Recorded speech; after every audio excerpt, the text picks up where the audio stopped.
સરકારી જમીન પરથી દબાણ હટાવવાનું અલ્ટિમેટમ, દુકાનધારકને કોર્ટ પર આશા. મહુવર ગ્રામ પંચાયત હદમાં આવેલી સરકારી ગૌચર જમીન સર્વે નંગ. 524 જૂનો સર્વે નંગ. 1319 તેમજ પોલીસ સ્ટેશન માટે મુકરર કરાયેલી જમીન સર્વે નંગ. 29 જૂનો સર્વે નંગ.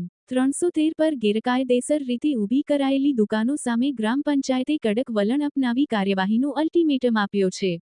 ગ્રામ પંચાયત કચેરી સામે તથા પોલીસ સ્ટેશનની બાજુમાં આવેલી આ મહત્વની જમીન ભવિષ્યમાં પાર્કિંગ તથા જાહેર શૌચાલય જેવા અનેક વિકાસ કામો માટે ઉપયોગી હોવાથી દબાણ દૂર કરવું અનિવાર્ય હોવાનું લોકોનું પણ માનવું છે. ગેરકાયદેસર દબાણ દૂર કરવા પંચાયત દ્વારા કુલ 3 નોટિસ આપવામાં આવી હતી.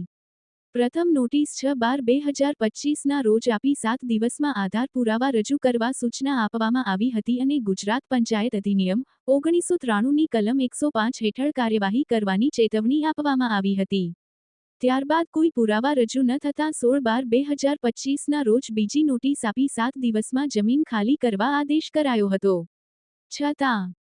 છતાં દબાણ યથાવત રહેતા 1/1/2026ના રોજ અંતિમ નોટિસ પાઠવવામાં આવી, જેમાં 5/1/2026ના રોજ બપોરે 12 વાગ્યે દુકાનધારકોના ખર્ચ અને જોખમે દબાણ દૂર કરવાની કાર્યવાહી કરવામાં આવશે તેમ સ્પષ્ટ જણાવવામાં આવ્યું હતું. આ અંતિમ નોટિસની નકલ તાલુકા વિકાસ અધિકારી, મામલતદાર તથા પોલીસ ઇન્સ્પેક્ટરને મોકલવામાં આવી છે. ગ્રામ પંચાયતના આ કડક વલણથી વિસ્તારમાં સરકારી જમીન પરથી દબાણ હટાવવાની કાર્યવાહી અંતિમ તબક્કે પહોંચી હોવાનું ચર્ચાઈ રહ્યું છે. બીજી તરફ દુકાનધારકો દ્વારા કોર્ટનો આશરો લેવાતા હવે પંચાયતની અગાઉની કામગીરી તથા કોર્ટ નિર્ણય પર ગ્રામજનો નજર રહેશે.